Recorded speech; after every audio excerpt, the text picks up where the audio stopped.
Saudara, mari kita tundukkan kepala, kita berdoa agar apa yang kita baca dan kita renungkan ini memberikan arahan, kekuatan, dan juga panduan di dalam kehidupan kita. Karena kita percaya firman Tuhan suluh dan pelita bagi langkah kehidupan kita. Mari kita berdoa. Bapa di dalam surga, di tengah-tengah keadaan yang ada saat ini, kami beribadah di rumah kami masing-masing dengan sebuah kerinduan yang besar.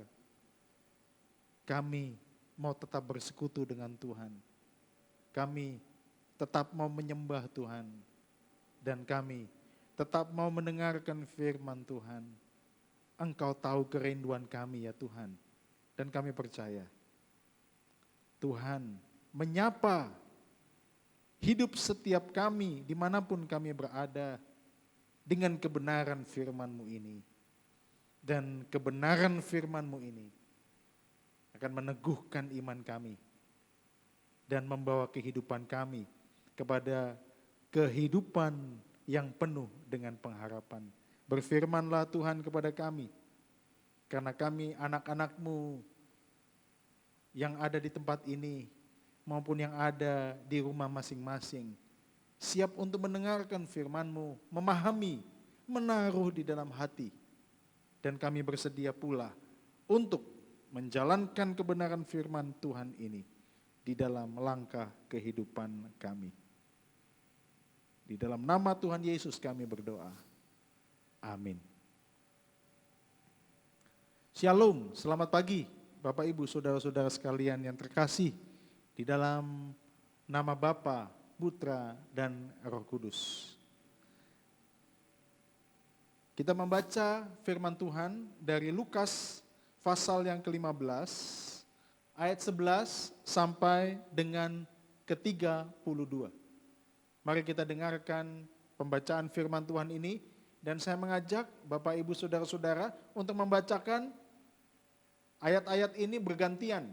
Nanti pembaca akan membacakan ayat yang ke-11, jemaat membaca ayat yang ke-12, sampai dengan ayat yang ke-32, kita membaca bergantian.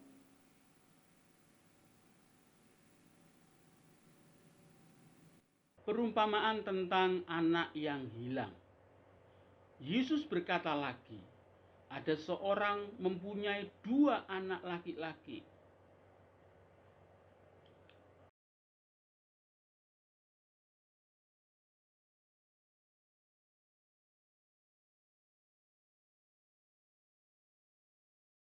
Beberapa hari kemudian, anak bungsu itu menjual seluruh bagiannya itu, lalu pergi ke negeri yang jauh. Di sana ia memboroskan harta miliknya itu dengan hidup berfoya-foya.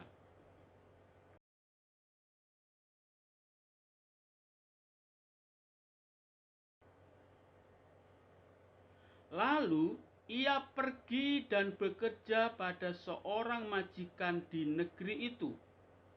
Orang itu menyuruhnya ke ladang untuk menjaga babinya.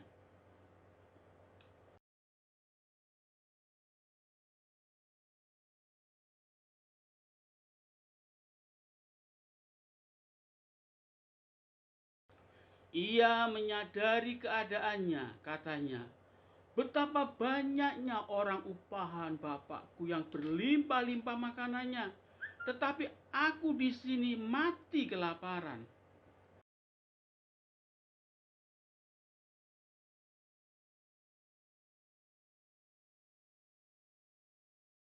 Aku tidak layak lagi disebutkan anak bapa. Jadikanlah aku sebagai salah seorang upahan bapa.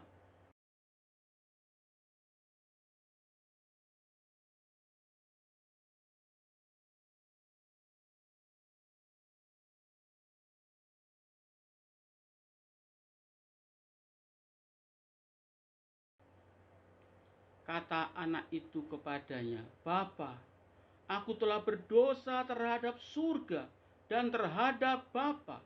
Aku tidak layak lagi disebutkan anak Bapa.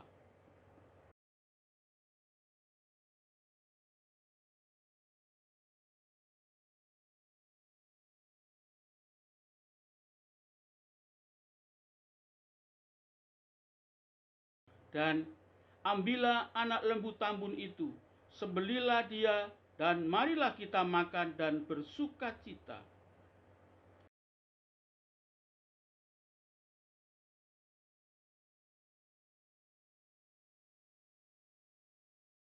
Tetapi anaknya yang sulung berada di ladang, dan ketika ia pulang dan dekat ke rumah, ia mendengar seruling dan nyanyian tari-tarian.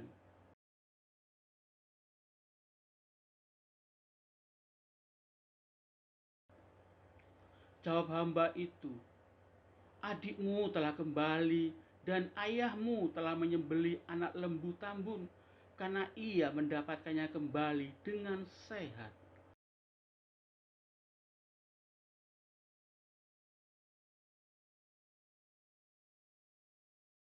Tetapi ia menjawab ayahnya, katanya, telah bertahun-tahun aku melayani Bapa dan belum pernah aku melanggar perintah Bapa.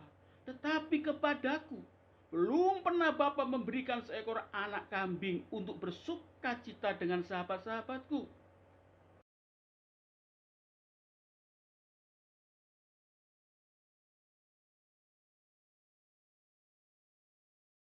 Kata ayahnya kepadanya, anakku, engkau selalu bersama-sama dengan aku, dan segala kepunyaanku adalah kepunyaanmu.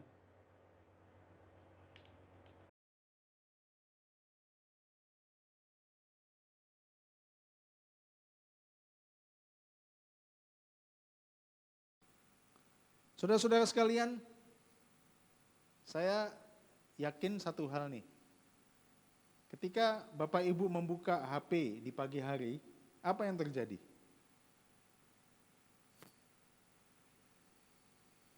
Apa yang terjadi? Pasti yang terjadi seperti yang saya alami.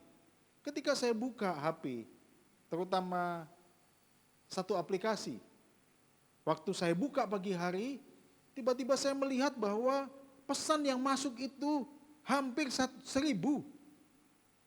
Mungkin ini terjadi pula di dalam kehidupan saudara-saudara masing-masing. HP dibuka pagi hari dan pesan yang masuk itu sangat banyak. Dan kebanyakan pesan-pesan itu berkaitan dengan satu wabah yang saat ini sedang mendunia, yang disebut dengan COVID-19. Saudara-saudara sekalian, saya tidak akan bertanya kepada Anda apa yang Anda ketahui tentang COVID-19. Saya juga tidak akan bertanya kepada saudara apa yang saudara tahu dan yang orang lain tidak tahu tentang COVID-19 ini.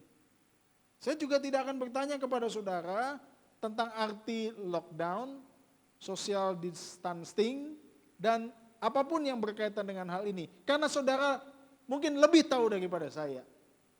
Tapi izinkan saya bertanya ini. Apa yang Anda bisa pelajari melalui peristiwa ini? Mungkin ada yang mencoba menjawab di rumah, bisa sharing 1 menit begitu, satu dengan yang lain. Papa ke mama, mama ke papa, atau orang tua kepada anak-anak, silakan bisa saling berbagi 1 menit.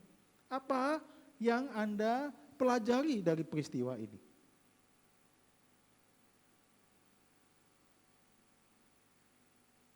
Baik saudara-saudara sekalian, saya menduga begini, ada di antara kita yang menjawab, Pak, yang saya pelajari adalah saya belajar untuk lebih peduli kepada lingkungan. Dengan cara apa? Saya tidak keluar rumah, stay at home. Mungkin ada di antara yang lain, Pak, saya belajar untuk lebih solider, Pak, dan peduli kepada orang-orang yang membutuhkan. Mengumpulkan uang, mengumpulkan berkat untuk apa? Untuk memberi vitamin, masker, hand sanitizer untuk mereka. Mungkin ada juga yang menjawab begini, Pak, saya belajar apa? saya belajar lebih bisa merawat dan menjaga diri saya. Sebelumnya saya jarang cuci tangan, sekarang saya lebih sering cuci tangan dan saya lebih menjaga kebersihan diri. Saudara-saudara sekalian, itu semua pembelajaran yang baik. Tapi saudara-saudara, apakah hanya itu? Apakah hanya itu pembelajaran dari peristiwa ini? Saudara-saudara, saya teringat dengan satu lagu yang dibuat oleh seorang penyair. Dia membuat lagu di tahun 1978. Judulnya Berita Kepada Kawan. Dan salah satu kalimat di dalam Berita Kepada Kawan itu adalah kalimat yang sangat populer dan menjadi legendaris. Kalimatnya demikian. Coba kita bertanya pada rumput yang bergoyang. Mungkin Bapak Ibu yang seumur saya bisa menjawab, siapa ini pengarangnya dan penyanyinya? Betul. Namanya Ebit GAD. Betul. Betul itu. Bapak Ibu saudara-saudara sekalian, apa yang mau dikisahkan atau dinyatakan dari lagu ini? Lagu ini sebenarnya ditulis untuk menjadi satu refleksi dan respon dari satu kejadian tahun 1978. Pada saat itu, Gunung Dieng itu mengeluarkan asap beracun dan hampir 140 sekian orang menghirupnya dan kemudian meninggal. Mendengar dan melihat kejadian ini, Ebit GAD menuliskan sebuah lagu yang mau merepresentasikan perasaan orang yang bertanya, kenapa ini harus terjadi? Di kalimat itu dia mengatakan begini, coba engkau bertanya kepada rumput yang bergoyang. Saudara-saudara, di hamparan Gunung Dieng itu ada satu lokasi di mana ada banyak rumput ilalang yang besar di sana. Kalau tertiup angin, maka ilalang itu bergoyang. Dan Ebit terinspirasi dengan tanaman itu. Dan dia mengajak orang, tanyakan kepada rumput yang bergoyang. Maksudnya apa saudara-saudara? Dia sendiri tahu ini sebuah rahasia yang tidak bisa terjawabkan. Apa yang bisa dipelajari dari kejadian itu? Ebit mengingatkan, mungkin manusia ini sudah jauh dari Tuhan. Sudah jatuh ke dalam dosa. Dan perlu kembali kepada Tuhan dan mengingat Tuhan. Lagu yang berkonten sama, tahun 1982, dia memberikan juga satu judul dengan lagunya, yaitu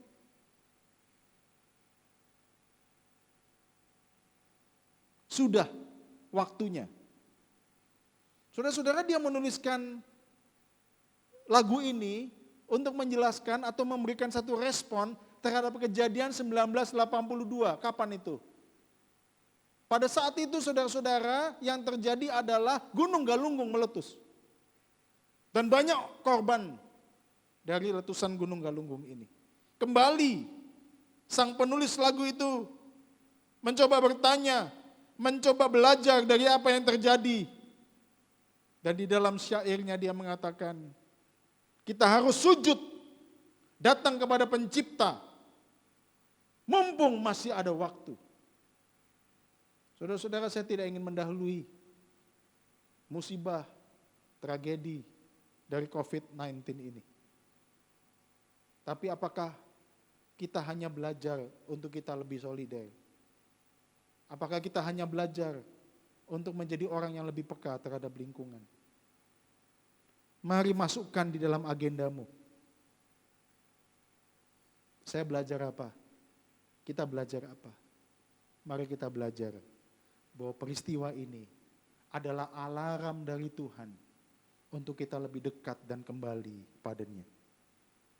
Saudara-saudara, Lukas 15 ayat 11 sampai 32 adalah sebuah kisah yang menyentuh hati, yang Lukas tuliskan. Yesus mengajarkan kepada murid-muridnya dan orang pada saat itu kisah ini supaya hati mereka tersentuh. Saudara-saudara sekalian, kisah ini menceritakan tentang seorang anak bungsu. Anak bungsu ini datang kepada ayahnya. Dan kemudian dia mengajukan sebuah permintaan begini, untuk meminta bagian hartanya. Saudara-saudara, yang terjadi adalah papanya itu memberikan bagiannya. Anak bungsu diberikan 1/3, anak sulung diberikan 2/3. Sampai di sini tidak sesuatu yang salah. Karena apa? Papanya yang memberikan. Yang tidak normal adalah anaknya yang meminta pada waktu orang tuanya masih hidup. Kisah berlanjut kemudian. Harta yang sudah diterima oleh anak bungsu ini dijual. Dijual untuk apa? Untuk dia pergi ke tempat yang jauh. Dan di tempat yang jauh nih apa? Ngapain dia? Dia memboroskan dan dengan berfoya-foya dia hidup. Saudara-saudara, disinilah letak dari kesalahan si anak ini. Dia meminta hartanya. Kemudian apa? Harta yang didapatkan itu kemudian dipakainya untuk menjauh dari orang tuanya. Hidup memboros dan berfoya-foya.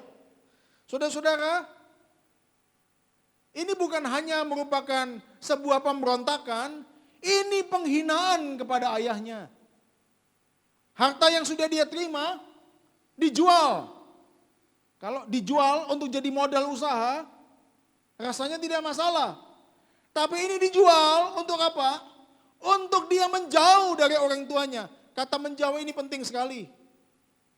Kata menjauh itu berarti apa? Dia menolak asal usulnya. Dia mau pergi jauh, dia menolak identitasnya. Dia mau pergi ke tempat yang jauh, ke tempat yang asing. Dia tidak menerima dirinya. Dia mau menolak keberadaan yang sebelumnya. Dan dia mau menolak ayahnya sendiri. Ini penghinaan.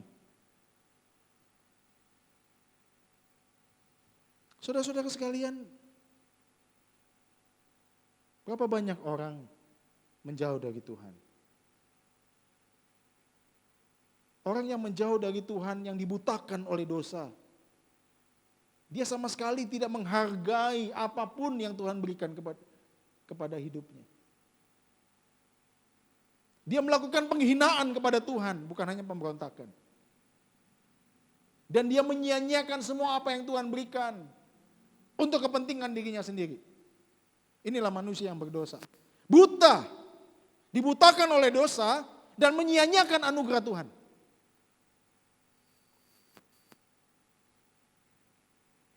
Kejadiannya kemudian menarik sekali. Apa yang terjadi teman-teman? Tragis. Ada bencana, dikatakan begitu. Anak ini melarat dan mengalami keadaan yang merosot serendah-rendahnya. Kenapa saya katakan begitu? Baik, dia di sana melarat, dia harus makan, maka dia harus bekerja. Saudara-saudara, dia cari pekerjaan ini dan itu tidak ada. Maka yang lowongan yang ada adalah menjadi penjaga ternak yang bagi dirinya adalah haram. Tradisi yang dianutnya, yaitu tradisi Yahudi, kalau Anda membungkuk saja ke binatang yang haram itu, Anda juga sudah haram. Membungkuk saja. Apalagi Anda memberikan makan, duduk berdekatan, bahkan makan ampas dari makanan binatang yang haram itu. Saya membayangkan itu adalah kondisi yang serendah-rendahnya yang dialami oleh anak bungsu ini. Ini titik kemerosotan yang paling bawah bagi anak bungsu ini. Tapi yang menarik, saudara-saudara, Bapak Ibu sekalian, di titik kemerosotan itu menjadi titik balik anak ini mengalami pemulihan hidup. Ini yang menarik ini. Mungkin Bapak Ibu di rumah bisa mengingat ini. Titik kemerosotan hidupmu bisa jadi menjadi titik kebangkitan hidupmu. Titik kemerosotan hidupmu bisa jadi menjadi titik pemulihan hidupmu. Titik kemerosotan pernikahanmu mungkin bisa jadi itu menjadi titik pemulihan pernikahanmu. Titik kemerosotan pekerjaanmu dan usahamu. Mungkin itu bisa menjadi titik kebangkitan usahamu. Titik kemerosotan hidupmu adalah titik kebangkitan kehidupanmu. Pertanyaannya, Pak, bagaimana caranya bahwa titik kemerosotan hidupku ini menjadi titik kebangkitan hidupku? Bagaimana caranya titik kemerosotan pernikahanku menjadi titik kebangkitan pernikahanku? Gimana caranya Pak titik kemerosotan usahaku menjadi titik kebangkitan usahaku? Gimana caranya Pak? Karena apa? Aku putus harapan. Aku tidak punya kekuatan mana-mana lagi. Aku sudah habis. Aku sudah jatuh. Aku sudah merosot. Bahkan sepertinya aku tidak punya daya lagi. Saudara-saudara, ayat firman Tuhan ini memberikan kepada kita satu jalan yang luar biasa. Bahwa apa? Anak bungsu ini, di dalam titik kemerosotannya, dia menyadari bahwa dia harus kembali kepada bapaknya. Karena apa saudara-saudara? Dia sadar bahwa tidak ada kebangkitan, tidak ada pemulihan, tidak ada kemenangan di luar dari bapaknya. Maka saudara-saudara di dalam kesadaran itu, dia datang kembali kepada bapaknya. Di dalam titik kemerosotan itu, dia teringat pada bapaknya. Kisah berikutnya saudara-saudara, terutama di ayat yang ke-20.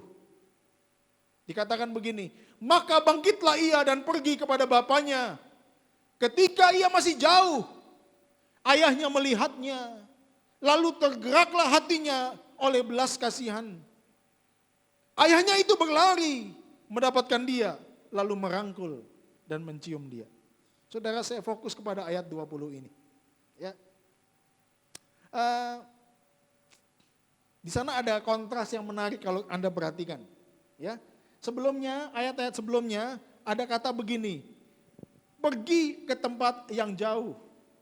Kalau saya boleh ringkas, pergi ke tempat yang jauh itu artinya menjauh. Seperti yang saya katakan tadi, menjauh itu artinya apa? Dia menolak asal-usulnya. Dia menolak identitasnya. Dia mau terpisah dari bapaknya, itu menjauh. Tapi yang menarik sini di ayat yang ke-20, ini kontras dari kata menjauh, dia mendekat. Di sini menggunakan kata bangkit, pergi kepada bapaknya. Pergi kepada itu artinya mendekat. Sebelumnya menjauh, sekarang dia mendekat. Saudara-saudara, hidup menjauh dari Tuhan akan mengalami kemerosotan. Hidup menjauh dari Tuhan akan mengalami keputusasaan. Hidup menjauh dari Tuhan akan kehilangan pengharapan. Anak bungsu ini sadar. Waktu hidupnya menjauh, dia tidak mendapatkan apa-apa. Dia tidak mengalami kehidupan itu. Dia bisa berfoya-foya. Dia bisa menghabiskan uangnya, tapi dia tidak mengalami kehidupan. Dia sadar bahwa kehidupan yang sesungguhnya adalah kehidupan yang diberikan oleh Bapaknya. Maka saudara-saudara, di dalam ayat itu dia mengatakan pergi kepada Bapaknya. Apa artinya? Dia mau mendekat kepada Bapaknya. Karena apa? Hanya Bapa menjadi sumber kehidupannya. Maka dia mendekat. Sebelumnya dia menjauh, sekarang dia mendekat. Saudara-saudara, di sini ada satu teologi yang penting. Ada satu doktrin yang penting tentang pengampunan. Saya menyimpulkan begini. Pengampunan adalah sebuah perpaduan. Apa ya perpaduan itu artinya? Perpaduan itu ada dua hal yang harus ada. Ya. Dua hal yang harus ada. Itu namanya perpaduan, ya, kombinasi atau perpaduan. Perpaduan dari apa? Pengampunan yang sejati adalah sebuah perpaduan. Perpaduan dari apa? Perpaduan dari tindakan manusia untuk bertobat, sadar dosa dan kembali kepada Tuhan. Itu tindakan manusia. Perpaduan dengan apa? Tindakan Allah yang menerima dan mengampuni. Di dalam ayat ini ingin menekankan dua hal itu. Tindakan manusia dan tindakan Allah. Saya katakan tindakan di sini apa? Dia bukan hanya sadar. Banyak orang sadar diam aja, nggak kemana-mana. Banyak orang sadar ya sudah diam-diam aja, nggak bergerak kemana-mana. Itu bukan tindakan. Tindakan adalah satu action. Sebuah hal yang nyata dilakukan. Jadi pengampunan yang sejati, perpaduan dari tindakan manusia, yaitu apa? Bertobat, menyesal, bertobat dan datang kepada Tuhan. Dan tindakan Allah yang menerima dan mengampuni dosa manusia. Saya memberikan garis bawah begini. Tindakan manusia itu harus. Tindakan Allah itu pasti. Jadi pengampunan yang sejati adalah perpaduan dari dua kata kunci. Apa itu? Keharusan dan kepastian. Amin? Amin saudara-saudara. Tapi jangan Anda bertanya kepada saya begini, Pak, mana yang lebih dulu? Harus dulu atau pasti dulu? Coba pikir deh. Harus dulu atau pasti dulu? Anda jangan bertanya itu kepada saya, karena ayat ini tidak ingin menjelaskan tentang kronologi, bukan. Ayat ini ingin menjelaskan tentang apa? Ini perpaduan. Manusia harus dan Allah itu pasti. Saya boleh bertanya kepada Anda sekalian, Allah pasti mengampuni? Pasti, saudara-saudara. Tapi manusia, apa yang perlu dilakukan? Harus. Jangan bilang gini, Tuhan pasti mengampuni saya. Nah, kamu lakukan apa? Saya harus lakukan sesuatu, Pak. Harus. Karena pengampunan yang sejati adalah perpaduan dari keharusan manusia dan kepastian Allah. Saudara-saudara, ayat ini ingin menegaskan hal itu. Tidak ada pemulihan tanpa kepastian dari Tuhan. Tidak ada pemulihan tanpa keharusan manusia untuk datang kepada Tuhan. Maka pada pagi hari ini, mari kita melakukan bagian kita. Kalau Allah itu pasti memulihkan Anda. Kalau Allah itu pasti memberkati Anda. Kalau Allah itu pasti mengampuni dan memperbaiki kita. Apa bagian kita? Kita harus datang padanya. Kita harus bertobat. Kita harus menyesal dan kita harus berubah. Maka pada pagi hari ini saya mau mengakhiri khotbah ini dengan sebuah dorongan kepada kita semua. Ini waktunya kita harus. Harus apa, Pak? Ya. Ini waktunya kita belajar. Untuk apa? Harus kembali datang padanya. Ya, saya memberikan catatan 5 catatan saya. 1. Kita harus sadar. Apa? Kita harus sadar. Sadar apa, Pak? Sadar bahwa Anda itu lemah. Sadar bahwa Anda itu membutuhkan Tuhan. Kenapa sih ada himbauan pemerintah? Duduk itu jangan deket-deket, ada yang tahu? Ada yang tahu? Betul. Nggak boleh deket-deket nanti ketularan. Kenapa? Takut ketularan. Karena manusia lemah. Karena lemah gampang kesarang penyakit virus. Gitu loh. Maka kita harus sadar kita ini lemah. Maka kenapa juga pemerintah anjurkan kita nggak perlu kemana-mana kalau nggak ada keperluan penting. Karena Anda dan saya lemah. Pak, saya ini nggak apa-apa Pak, saya ini sehat, minum vitamin setiap hari. Betul, bagus. Tapi Anda keluar kemana-mana, kelayapan kemana-mana, kerja kemana-mana, jangan lupa Anda bisa jadi karier atau pembawa. Nah, ketika Anda pulang ke rumah, Anda membawa virus itu dan orang di rumah Anda lemah tubuhnya, kena. Artinya apa? Anda itu lemah. Kita ini lemah. Dan juga jangan begini saudara-saudara, Pak saya ini mau ngetes iman saya Pak. Gimana caranya Pak ngetes iman saya? Saya nggak apa-apa kok Pak. Saya sama cewek mana saja nggak apa-apa kok Pak. Sama laki-laki mana aja nggak apa-apa kok. Saya berteman dekat nggak apa-apa. Saya ngomong-ngomong dekat tuh nggak apa-apa. Hati-hati teman-teman. Anda itu lemah. Anda bisa jatuh dalam dosa. Jangan lupa itu. Maka sadar. Kita ini lemah. Pikiran kita ini lemah. Sedikit apa kita sudah sakit hati. Perasaan ini kita lemah. Apa sedikit apa sudah menyimpan kebencian. Kita ini lemah. Dan membutuhkan Tuhan. Itu yang pertama. Yang kedua. Kita ini harus menyesal. Ini ya. Beberapa jemaat sudah WA saya nih. Pak, apalagi yang saya perlu lakukan di rumah ya? Loh kenapa memang? Saya sudah bosen. Bosen kenapa? Ini menunya, menu masakan hari ini apalagi ya? Ini saya sudah ini. Apalagi ya yang saya harus masak ini? Anak-anak saya sudah rewel ini maunya pergi keluar, makan di luar. Sudah bosen ya. Belum masih berapa, mungkin 1 minggu ya, sudah bosen. Ada yang bingung lagi, Pak saya mainan sama anak saya mainan apa ya? Masa tiap hari mainan monopoli terus? Masa mainan Uno terus, mainan apa lagi ya Pak ya? Maka saudara-saudara ada satu puisi ya, yang dibuat lucu-lucuan si puisi ini, tapi menyadarkan kepada saya, itulah manusia.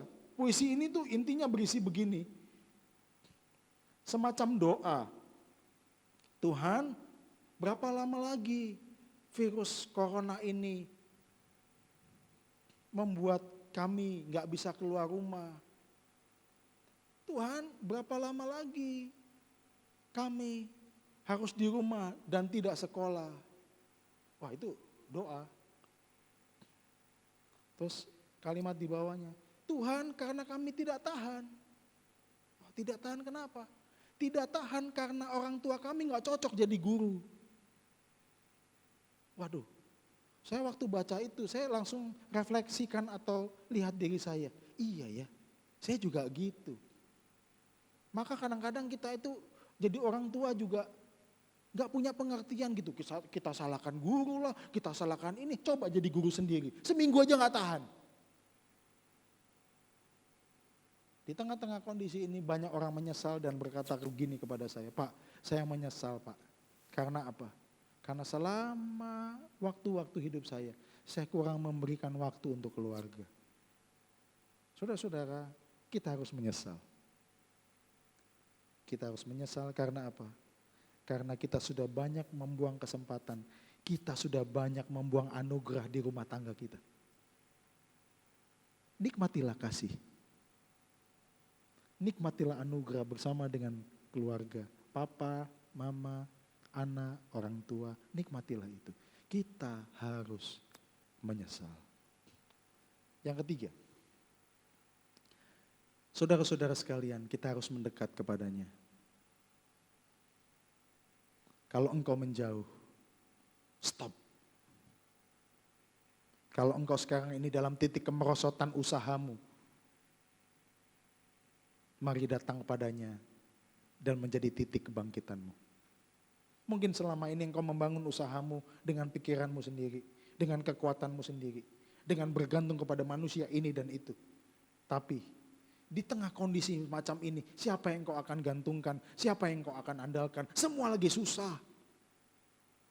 Mari datang padanya, sujud kepadanya, mendekat kepadanya, minta pertolongan kepada Tuhan. Dan ini menjadi titik kebangkitanmu teman-teman. Ini akan jadi titik kemenanganmu. Ini akan jadi titik pemulihanmu. kita harus mendekat kepadanya. Yang keempat, kita harus bertobat, saudara-saudara, tinggalkan dosa-dosamu. Saudara, ini alarm dari Tuhan. Ini bunyinya keras sekali nih. Mau dibunyikan apa lagi nih? Ini coronavirus ini bunyinya sangat keras. COVID-19 ini bunyinya sangat keras. Semua manusia takut. Tapi kalau semua manusia takut, karena takutnya itu malah gak mencari Tuhan, ini jadi salah. Ini alarmnya sudah keras, ngiung-ngiung di telinga kita. Setiap hari kita nonton, kita jadi takut.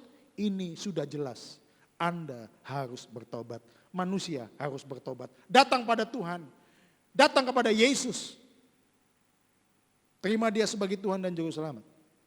Karena dia yang memberikan kehidupan yang sejati. Kita ini fana. Tanah dan debu. Kita tidak tahu apakah kita bisa imun dan menjaga diri. Kita tidak pernah. Kita tidak bisa tahu. Kita tidak pernah tahu. Tapi ini alarm yang begitu keras dari Tuhan. Supaya manusia datang padanya dan bertobat. Yang terakhir, yang kelima. Kita harus berserah kepadanya. Teman-teman,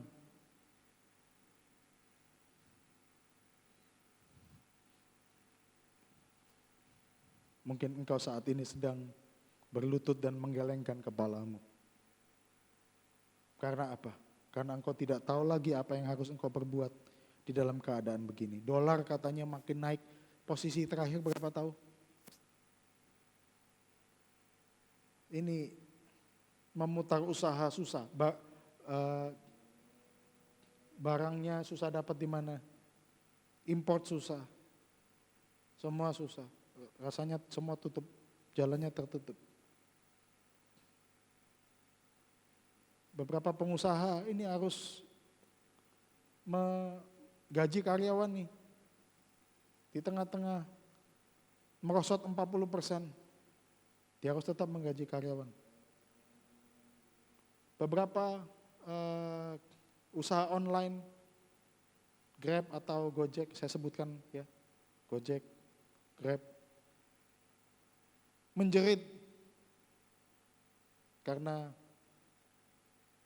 omset menurun, order menurun. Waduh, Pak ini apa nih? Ini tanda apa nih Pak? Kemarin saya belanja di pasar, aduh, harga semua naik. Kalaupun punya uang belum tentu bisa beli barang. Wah apa ini Pak? Apa yang terjadi? Mertua saya giginya sakit. Mau ke dokter giginya bilang gini, Pak tunda dulu ya, sampai keadaan ini. Ada bisa ini gigi. Ditunda. Waduh, kasihan juga orang tua. Suruh tahan itu. Dokternya bilang, Pak jangan, tunda aja. Aduh. Beberapa poliklinik tutup. Karena tidak sesuai dengan protokol, protap yang diharuskan. Aduh, saya bayangkan banyak orang sakit.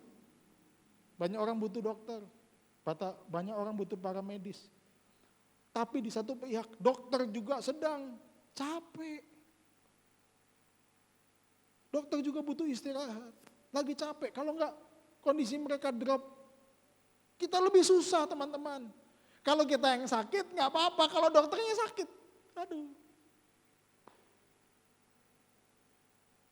Maka di Jakarta ada peraturan sekarang. Setiap dokter dalam waktu berapa saat harus istirahat pulang ke rumah. Supaya fit dan keadaannya pulih. Saudara, belajar apa dari sini? Tidak ada kata lain yang kelima ini. Saya harus berserah. Saya harus berserah. Saudara, ini peringatan dari Tuhan. Mari kita belajar untuk berserah kepadanya. Ini waktunya. Sudah jelas dan sangat jelas. Ini waktunya untuk kita mendekat padanya dan berserah kepada Tuhan. Mari kita tundukkan kepala. baik saudara-saudara yang ada di rumah atau yang ada di tempat ini. Mari kita tundukkan kepala.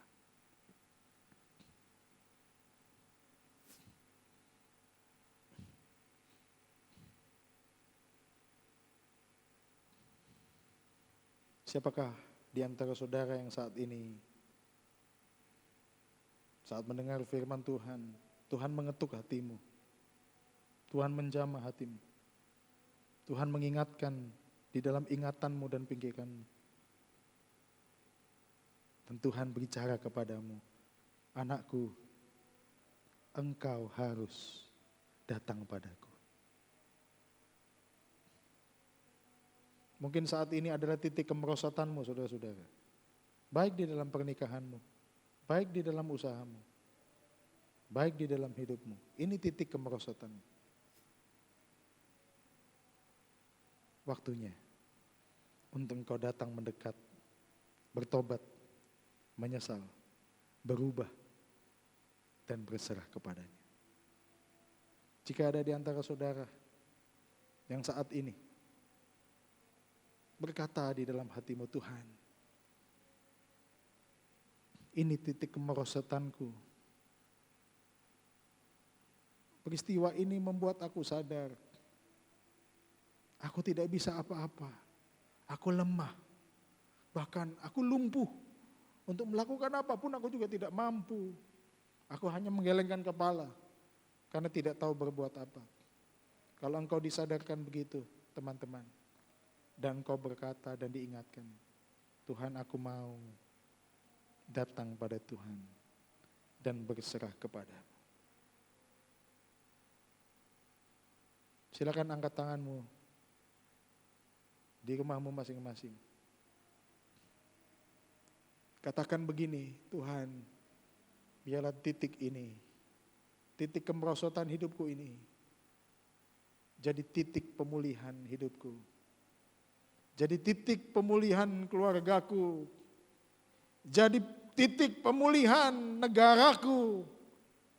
Jadi titik pemulihan bangsaku.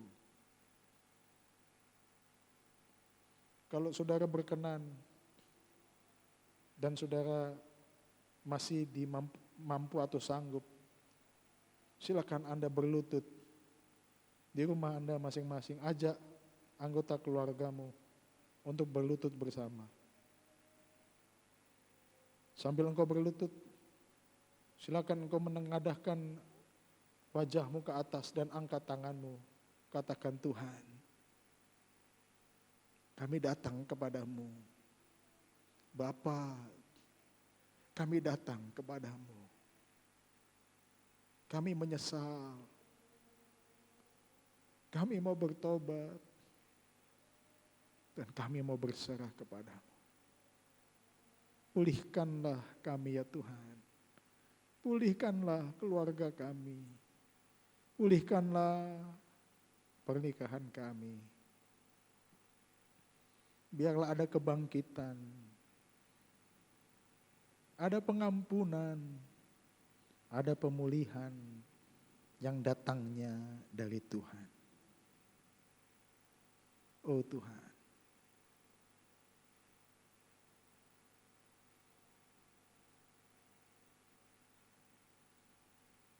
Silakan saat ini sambil berlutut, engkau letakkan tangan kananmu di dada kirimu dan saya mau berdoa bagi saudara-saudara.